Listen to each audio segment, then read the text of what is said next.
Your recipes aren't failing because you're bad at cooking. They're failing because something is lying to you, quietly, every single time, and almost nobody notices it. Stay with me, because by the end, you'll know exactly what's ruining your results and how to fix it for good. Most people trust their kitchen scale without thinking twice. It shows a number, so it must be right. But here's what professionals know: even a tiny inaccuracy can completely change the outcome of your food. Let me show you how small the problem really is. Just 5 grams off.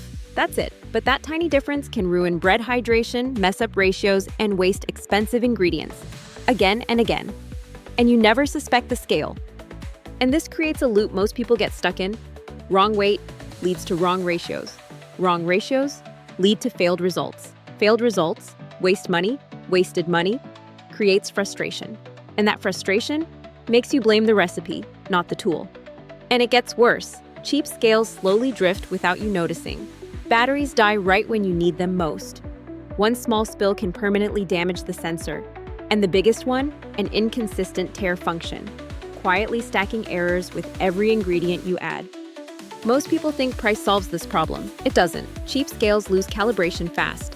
Some can't measure small amounts properly, and almost nobody recalibrates, even though temperature and humidity affect readings. So the issue isn't just what you buy, it's what you ignore. Here's the reality most people never see. Budget scales can be off by up to 2%. That means your 500 grams could actually be 490 or 510. And if you're building a recipe on top of that, you're not measuring anymore, you're guessing. So now the real question is, what actually makes a scale accurate? Because once you understand this, you stop guessing and start controlling your results. It comes down to a few critical things. Precision: can it measure small amounts properly? Sensor quality: does it stay consistent over time? A clear display so you don't misread numbers.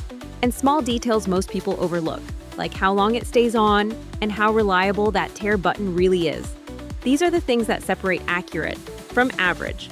So instead of guessing which scale actually works, we looked at the ones people trust the most, tested, reviewed, and used in real kitchens.